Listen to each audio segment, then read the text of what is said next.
Hey guys, how's it going? We are here with the 2024 Razer XP1000 Ultimate Edition.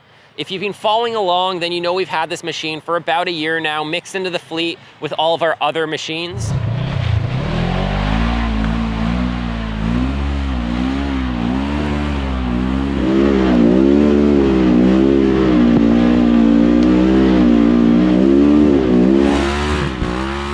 If you're wondering why I'm holding a weird looking mic, there's quite a bit of surrounding noise here, so we're trying to cut down on that. So it might look a little weird, but it should sound pretty damn good. So let's dive into this. Today's video is going to be about our, let's call it a longer term review of this machine, what we think about it, some of our feedback, and the experiences that we've had over the past year riding this machine in various conditions.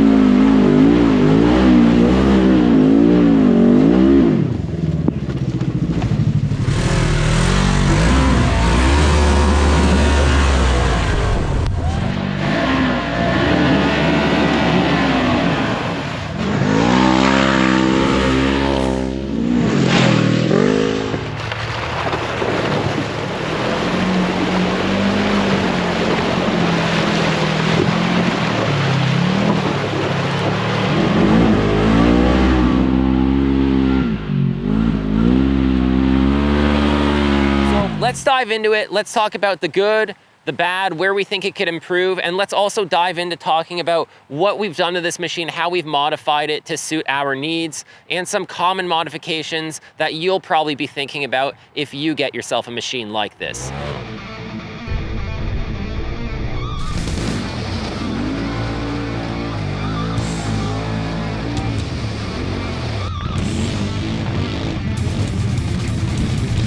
I just want to thank the team at Power Sports Link Financing for helping me make this machine possible. They've teamed up with us over the last few seasons to help us secure some of these machines and allow us to basically create content with them for you guys to enjoy. Well, sitting here, you can tell this machine is definitely not stock, but it's also not super modified. We set this thing up in a way where it's kind of what I think most people would want out of their machine on a relatively modest budget, because I mean, you can throw unlimited amounts of money at these units and still not do everything. The purchase price of this machine is kind of in the mid-range, so we kept the modifications kind of around that range as well. If you're ready to throw 30 grand of upgrades on your machine, then you've likely probably priced yourself out of an XP1K, and you're probably looking at something like a Turbo R or a Pro R. The goal of having this machine was to focus on doing real world modifications and using this machine in the way most people would use it. And overall, if I just had to summarize it right now, I would say I am happy with this machine. I mean, they've taken the Razer XP1000, which is arguably the most popular side-by-side platform out there, with a really good track record of reliability, performance, and aftermarket support, and they've made it better. They really have. There's not that much different on this machine, but the things they changed are very noticeable. It's a fun machine to drive, it's a capable machine to drive, and it's a comfortable machine to drive. I'm very happy with it, and I like the styling personally. I think the styling changes that they made are nice. So why don't we go through the machine piece by piece? We'll talk about the suspension, the wheels, the tires, the exhaust system, and all that stuff, as well as some of the OEM features, and I'll let you guys know what I think about them. If you're just wondering, would I buy a machine like this? I mean, if I was in the market for a 1000cc naturally aspirated, all-around, good performing unit to use everywhere on a moderate budget, then this would be one of my top choices for sure. I'm happy driving this machine. When I go out riding this machine, I'm satisfied in it. I like it, and we can be out all day on the trails, and we can have a good time and not worry about obstacles and be very comfortable doing it. So if you're on the fence of getting one of these versus some other units, hopefully this video can help you make up your mind and decide which machine is best for you, because it all comes down at the end of the day to what's best for you, your needs, your expectations, your budget, how you expect to use it, where you expect to use it, the dealer network in your area, and all that stuff. So you need to make your mind up on what works the best for your specific scenario. I'm just going to be telling you my opinions based on what I like. From the factory, these machines come with a 29-inch tire, I believe, on a 14-inch non-beadlock wheel. We've upgraded the wheel and tire package. We're running a 15-inch beadlock Bullite wheel with a 32 by 10 by 15 tire. The tires you see on the machine right now are a System 3 XTR 370, but we've run multiple different tires on this machine since we got it. So we've been able to test it out using a variety of different tire styles. I would say though, the 32 is a perfect size for this machine if you're trail riding, if you do mixed riding, and the clutching from the factory is very easily able to handle this tire and wheel upgrade.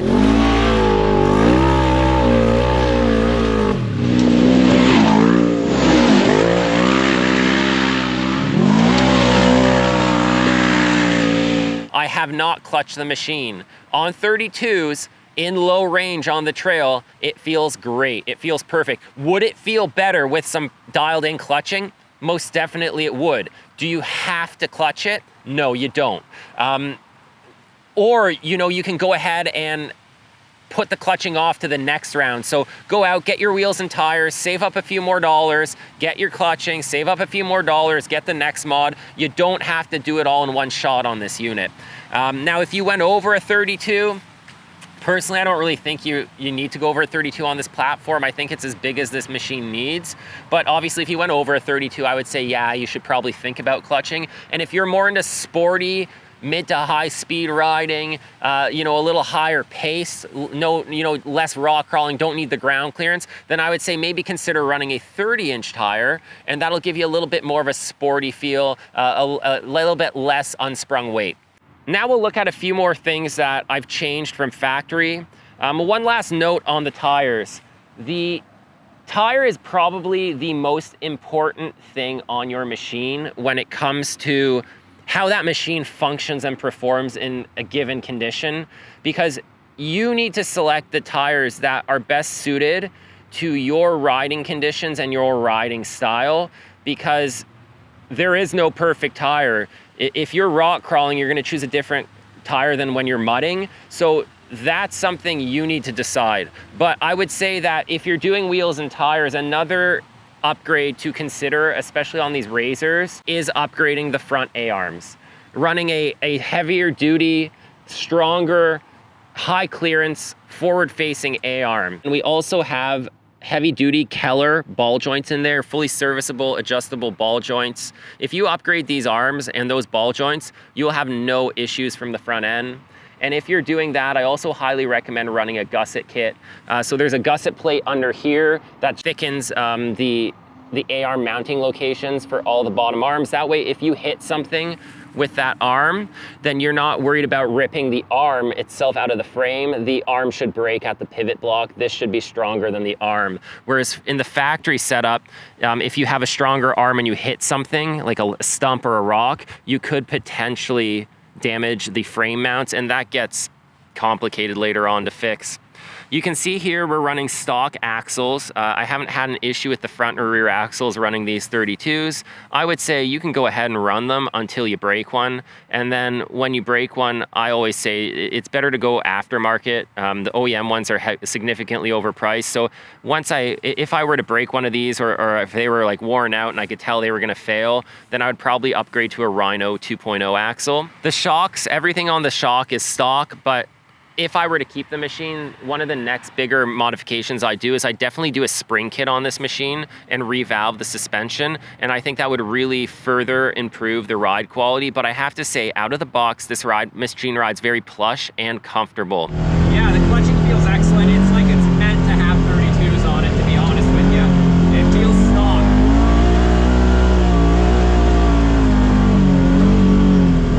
Suspension feels really nice, even with the heavy-duty upgraded A-arms and radius rods, as well as the heavier and bigger wheels and tire package. Nice and plush and comfortable. I'm at max soft right now. It feels really nice in there. Don't pay pay attention to the brake lines. I've just got them run and zip tied here like that because we had some issues with running a wheel and some rub, but I've solved all that.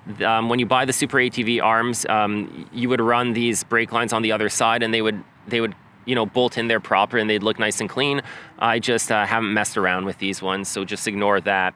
In the front here, you also see we have a winch. I opted to go with the 4,500 pound Polaris winch with synthetic line, and this is a nice winch. It bolts on with like 4 big bolts. It's really easy, and if you get this one, it's got a plug and play wiring harness with a switch and everything. It looks really nice. It's really easy to install. At first, when I bought it, I thought it was super overpriced, but after installing it and how easy it was and how good it functions and looks, I'd say, you know, although it is on the higher priced end, it is a good unit, and I would get it again. I think in the front end, that pretty much covers it. There's nothing else to really worry about. They didn't make much changes to stuff like the braking system or anything like that. The brakes feel as good as they always have. The radiator looks a little bit bigger or a little bit more open on this machine. I haven't had any issues with overheating. The LED headlights from the factory work great. The Razors have always had quite good headlights, and the XP models, they're not a halogen, they're a fully LED projector setup. They work excellent as far as an OEM headlight is concerned. You guys can see that my machine is all blacked out. There's just a automotive grade black vinyl wrap on here. It's just gloss black. That'll peel right off if I want to. And I just put it on there because I didn't want the two-tone look with the gunmetal and the black. I just like the straight gloss black look to match the doors.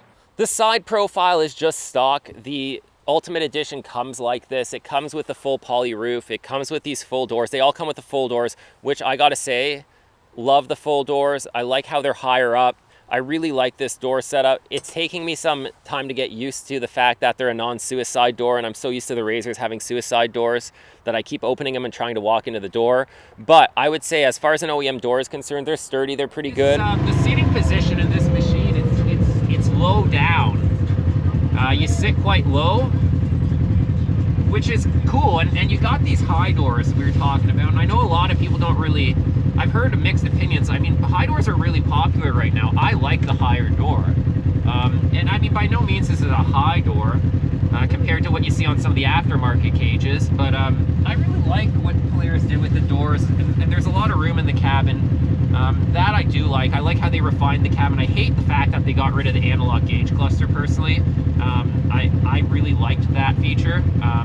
I know they've gone to the center display here with the ride command, which is really cool, but I do miss that little connection to the machine with the analog gauges, and a few of the other guys had mentioned the same thing. But really, I don't have any complaints yet as far as interior fit and finish for a stock machine is concerned. It's very nice. They have seals at the bottom of the door and all around. I mentioned in my original walk around video that the seals unfortunately aren't completely sealed, but I'm just nitpicking at this point. I would say I'm satisfied with the doors. I like the fact that they open and close really nicely, because in the past, some of the earlier Razor models had issues with the door latches and stuff like that. I don't seem to see that here. The plastics are holding up pretty good. I've rubbed these up against quite a few trees. You can probably see some scuff marks on them, but there's no cracking, no breaking. Obviously, how they've set it up is there is some flex in this whole system here, and it's been weathering and holding up well on the trail rides. The finish on the original factory plastics is nice. It's like a painted gloss metallic black, and it looks really good, especially when it's clean out in the sunshine. When you look at the back of the machine and the suspension components, the sway bar end link, the trailing arms, they all look like they're the same ones out of the previous generation, XP1000, so I don't see many changes there. The engine is the same. The exhaust is pretty much the same. We've upgraded the exhaust system on this one. We're running a GGB center exit dual exhaust on this one. This is a brand new system. At the time of filming this video, this system isn't even released on the market yet. This is still a prototype. But in the past, we ran the standard GGB Trail Series muffler, and it gives it a nice, slightly deeper, more tuned sounding tone without going excessively loud. And I really do feel it makes the machine a lot more fun to drive.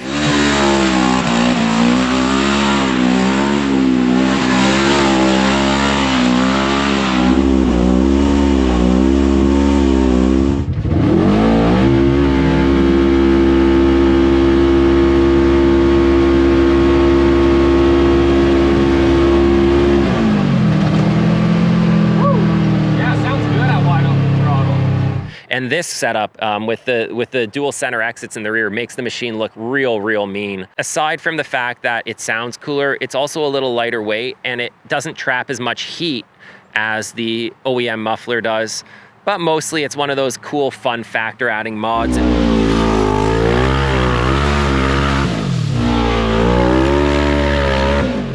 In the back, you're also probably noticing that the rear radius rods are not factory. These are Super ATV heavy duty, high clearance boxed rear radius rods. They're probably one of the better rods on the market when you factor in price point, durability, and warranty. I've run these arms on a variety of my machines. A lot of the guys in our crew run these rear radius rods and they function really well. The OEM radius rods on these machines, just like notoriously on all previous Razers and even like Canon Maverick X3s and stuff like that, are notoriously underbuilt from the factory. They're just popsicle sticks. You hit anything with them, a log or a rock, you're bending them. These, you don't have to worry about it. They're tough. They're not gonna bend on you. So we've had good luck with those. The XP1000 runs a Walker Evans racing shock. It's a needle shock. They've got big reservoirs. They feel good. They're nice and plush, like I mentioned earlier. I think the ride comfort of this machine is very good. My wife and I have been satisfied when we've been out on the trail, even going from the Razer Turbo, which has significantly more suspension and a bigger suspension package. This machine does feel comfortable and it does feel good. It is plush and I would say it's on the softer end, but it handles good at mid to high speed in the trails. It's very well planted. You can toss it around, especially if you got the front sway bar connected. You can just it's just point and shoot. It is fun to drive. It doesn't have loads of jam, but kind of the power you'd expect out of a naturally aspirated 1000. There's never really a situation where you're lacking the power, but you don't really have that same amount of unlimited power on tap as you would with like a turbo charged engine. While we're back here, we can touch on the transmission. They have completely gone away from the reverse chain. They have a full gear set in there for reverse. So you've got full gears front, full gears reverse. You don't have to worry about hitting the gas hard in reverse and snapping a reverse chain like could have happened to you in the past. Wasn't a huge issue, but when you got bigger tires and mudding and stuff like that, then it wasn't uncommon to hear people having reverse chain issues, so that has been eliminated. They've updated the belt case cover for like the millionth time to help with airflow and cooling and stuff like that. We haven't had any belt issues with these. You won't run into belt issues on the 1000s and the 900s, the naturally aspirated stuff. Usually the belt issues start to creep up on the turbo applications or on the bigger power stuff riding wide open.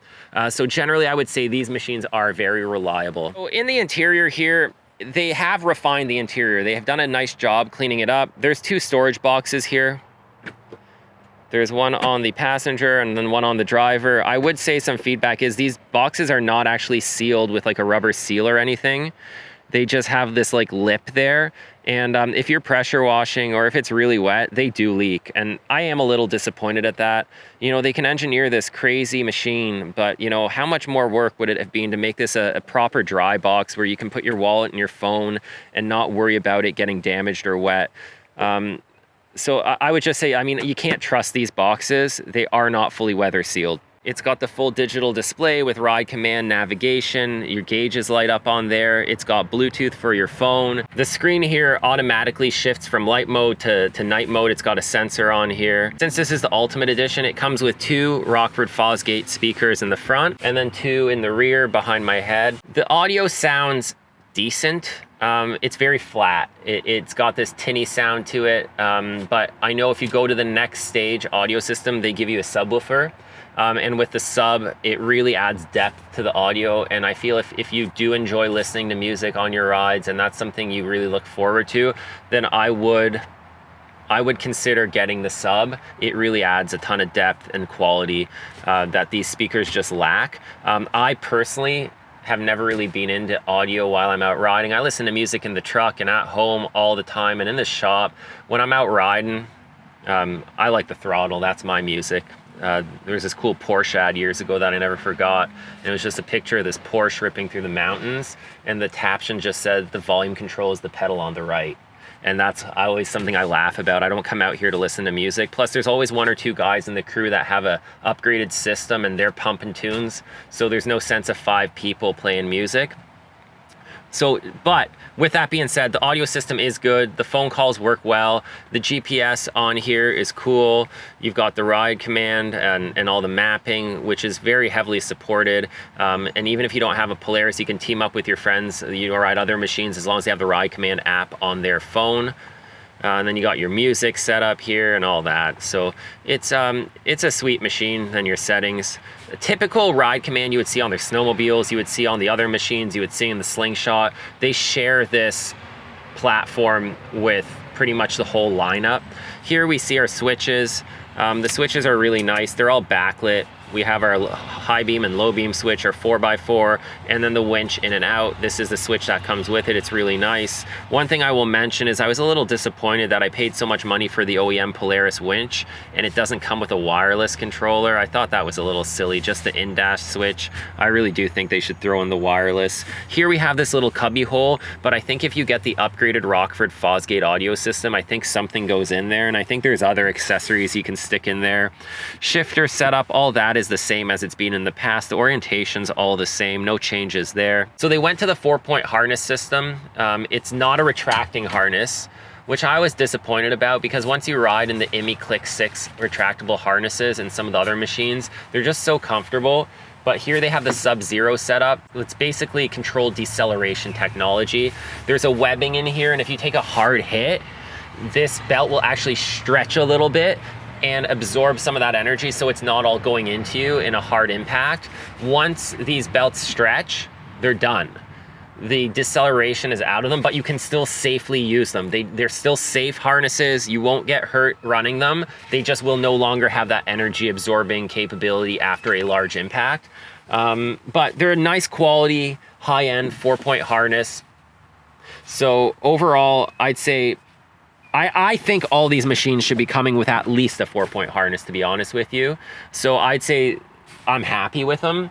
I would love to see retractable ones, but if you got the extra if you've got the extra money to get the retractable ones, I highly recommend it. We've also got a windshield for the front and the rear, but I don't run it in the spring and summer months. That's more of a winter thing. You know, you can get full enclosures for these. One more upgrade I would do if I was keeping this machine into the future was I would definitely get a set of upgraded skid plates, something from Trail Armor or something from Super ATV. Nice UHMW heavy duty, like 1/2-inch plastic, because the underneath of these machines isn't protected as well as it should be, but it is a little bit better than it used to be. They did upgrade the underbelly pan just a little bit for these machines, so that was nice to see. There's better coverage and it is a little bit thicker. I'm trying to see if there's anything else. Have we had any issues with this machine? That's probably a question you're thinking. Has anything happened when we're out on the trail? Any breakdowns? Well, we did we did bend a front control arm, a lower control arm on this machine in the backyard here somewhere. I don't even know. I don't even remember hitting anything. So that just goes to show you, like I said earlier, the stock A-arms are just underbuilt, and they will bend, causing lots of collateral damage if you break one bad. We just tweaked ours, but I was gonna upgrade to the arms anyway, so that I didn't care about that. And then we had one ride in the winter last year where I was going up a hill and my machine just lost all power. I had to take my foot off the gas and then reapply, and it was fine, and the check engine light flashed.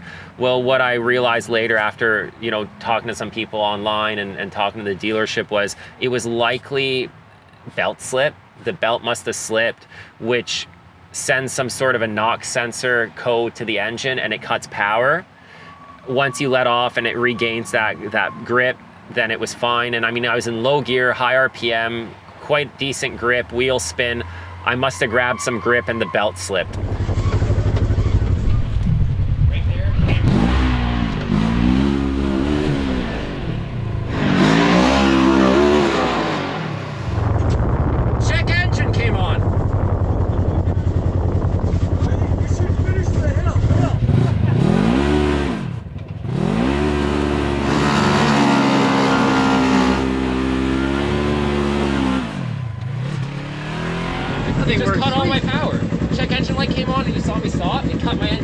I thought you did that on purpose. No. Oh, I not that much of a show off. I was like, part like show off.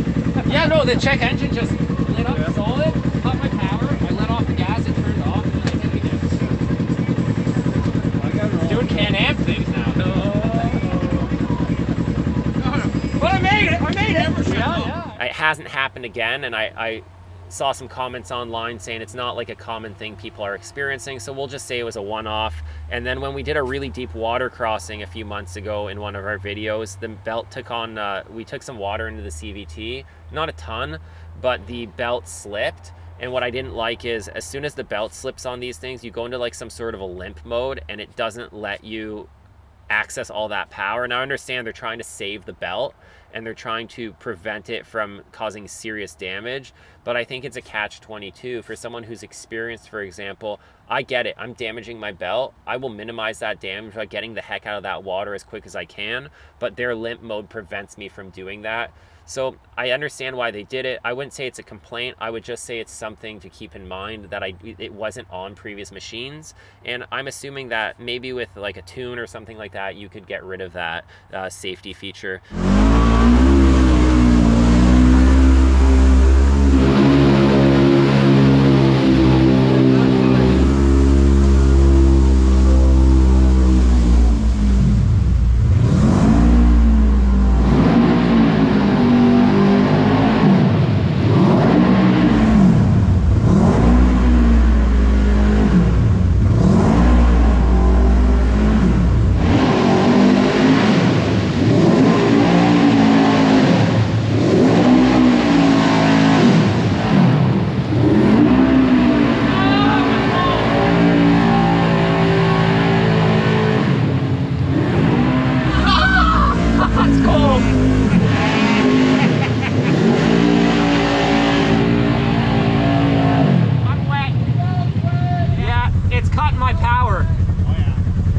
Started cutting my power as soon as I went in.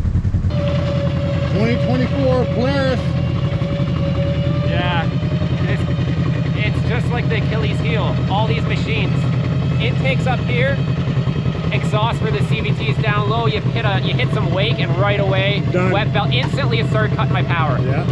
And in this thing, it doesn't let you rev it. The engine cuts the power. Shuts like a rev limiter or whatever. Yeah, like to protect, like a limp mode. Yeah. Oh yeah, there it goes. Now she's going, because it was all in the clutch, right? Oh yeah. Oh, gross. Oh, look at all that belt dust. Yeah, isn't that wonderful? $300 for that belt. All on the ground. I just cleaned it out. It's good as new now, right? Yeah, good as new.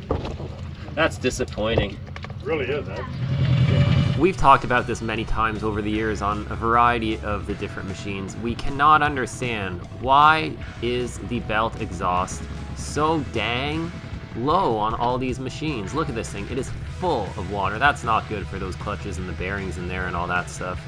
This shouldn't be happening. The clutch exhaust should be where the intake for the CVT and the engine is from the factory. We wanted to try it, so we tried it. So here we are, it's all good. I'll just have to clean it out when I get home.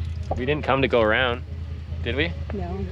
What else would I change in this thing? How are the seats? Let's talk about the seats. The seats are different than they were in the previous Razors. They are an improvement. They're far from amazing, but they are much better than the seats in the previous XP1000. Especially the bottom section for comfort is much softer than they used to be. They've also upgraded the handles here, or the holy handle, I guess you would call it. And there is still a glove box under here, and it also still does not have a proper weather seal on it, and I just can't get that through my head. Here we have the same storage box as we do on the other side, and yeah, I'll take a look at that. Look at all the mud and the dirt and the water in there. You can see this thing does not seal up, and we have not had this thing like this far in the water. It's been like like bottom of seat deep. So, I mean, you can see it's all in there. It's all messy. If you had your phone in there, and see they have a slot there for a phone, and they give you a USB charger here. There's a little USB plug there. Oh, the grommet just popped out. So that's definitely not weather sealed anymore. So yeah, keep in mind, like, they're obviously intending you to put your phone here and charge it. And I'm sure that works great if you're in the dunes or if you're in a dry climate in Utah somewhere. But if you're in Florida or down south playing in the mud or just anywhere playing in the water, I'd highly consider finding a better, safer spot to keep anything sensitive than in these. But they are handy for snacks or tool or whatever. If it's a dry day, you can happily put your phone in there or your sunglasses. But definitely, I would say those are areas where Polaris could continue improving. The refinement and the fit and finish. When you look at their North Star Edition Ranger or the Expedition, and you see the fit and finish they're capable of in these machines, I just question, like, how much more would it really cost them to just give us a little bit more in the lower models as far as interior fit and finish is concerned, because the other brands are leveling it up nonstop. And I feel that in the Razer, the XP1000, the 900S models, for example, Polaris has lagged behind a little bit in that interior fit and finish, but it is improving. And, you know, sometimes off-road, more simple designs work better, especially interior, and over time, they do weather better. Too many fancy gadgets and switches and panels and touch screens and that, after a year or 2 or 3 years of exposure, don't look like when you got them. So I could argue that maybe that simplicity does have some long-term benefits, because my Razer from 2017, I mean, it looks the same as it did in 2017 inside. It's not very fancy, but it's weathered well over the years. So maybe that's what they're thinking. Another thing I'd mention is, if we looked at the switch panel here, since we're talking about fit and finish, the switch panels here are sweet. All these are pre-cut. You can just pop these plugs out. There's room for 4 more switches here, and there's 2 here.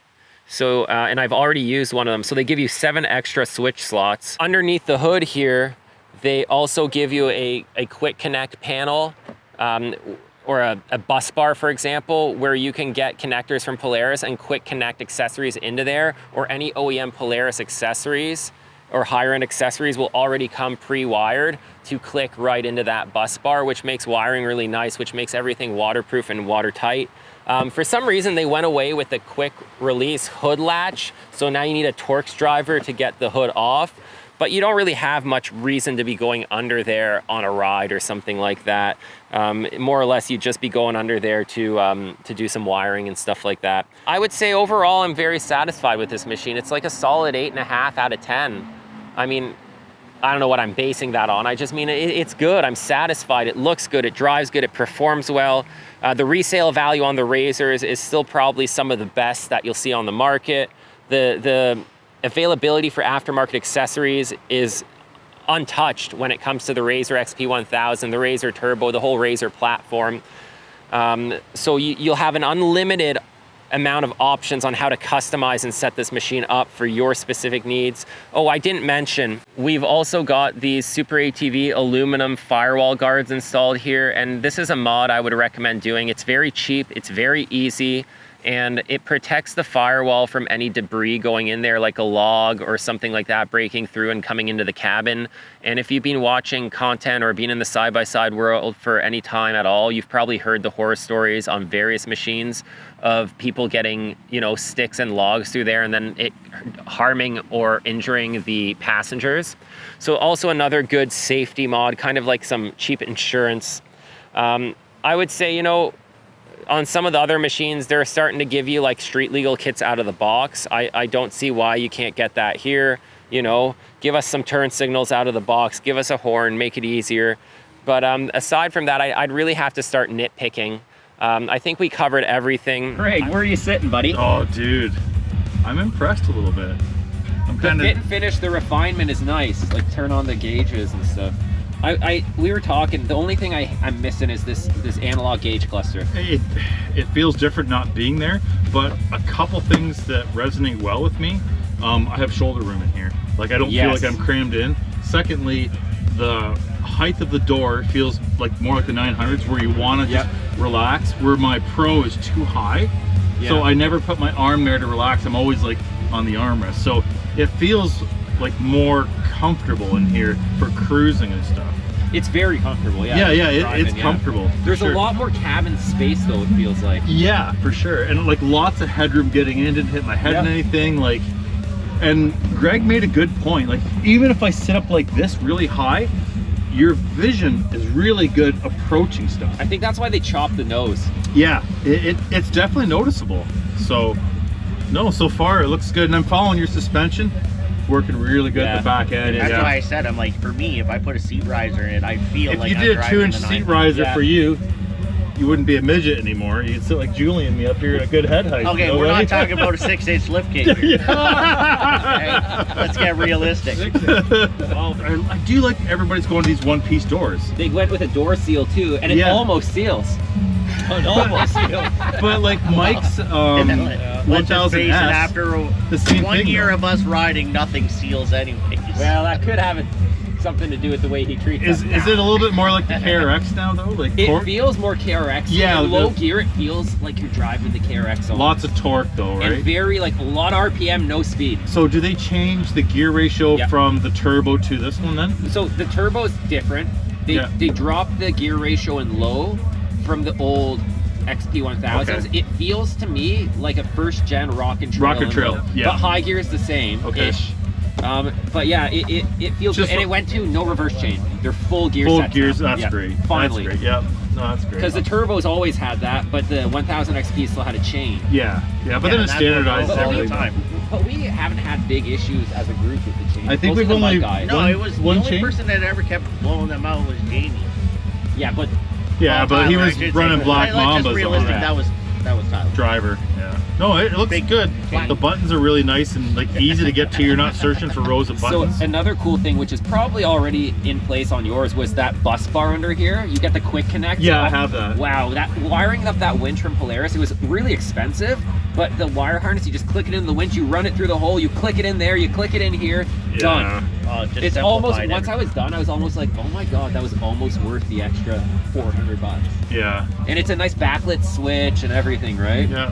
So, Well, for Well, the it's about price of time these they things, they started to should think be about that. fit and finished better. well, that's where they've been lagging behind for a while. The fit and finish has been suffering for the price point, I feel. But then you see the new Expeditions. Wow, they've really stepped that yeah, up. Like, for the money, though. but like, I don't think you're gonna want to take an Expedition in here and damage the glass, like the sides, like bump it around. The sad part is though, they're not worried about our little Canadian market. Those guys down south, No, but they're have- already building them and breaking them and doing Yeah, but they have everything. huge trails, Well, like you big lay wide. that thing over. Oh, Yeah, it's with like that a car. cab. It's like a car. Yeah. You're gonna wreck a lot of stuff. It's done. Yeah. That platform's like for a Jeep. It's almost Yeah. too expensive. You don't want to hurt it. I want It's like- one really, really bad. I just cannot. Like, if it was 25% less even, Yeah. then I could maybe, like, and if we could street legal them here, where I could be like, yo, I'm gonna go get groceries. Yeah. Legit. Yeah. Right? Oh yeah, I would buy To one. justify the I would buy cost. one. Yeah. No, I like it. Yeah, I like it. And the sound system's good in it. The sound system's. Like no, This I'd is say probably it's, what it's the stage good. two. This So- is whatever comes in the ultimate. It's the So the it's a base one. stage. No sub. No It's a sub, Stage okay. 2. You have to add the sub. Like Mike's came with the stage 2. Yep. Then he upgraded for the stage 3, and he put the sub Yep. and The head the unit. extra amp. Oh, okay. Like it did something with it. And now you listen to that thing, and it is This just sounds wild. like a fishbowl, or like it sounds like the speakers are in like a pop can. It's It's like very you're missing flat something. and tingy. Like Yeah. there's no depth, especially when you crank it up. The volume. Have you played with the equalizer and stuff in it? Not much. I'm Yeah. gonna mess with it. That's not something I really focus on. That guy. The reality though is, it won't do any worse than the 1000 XP we're used to. So it's a great machine. Yeah. I mean, in reality, no matter what machine, it's going to boil down to the driver.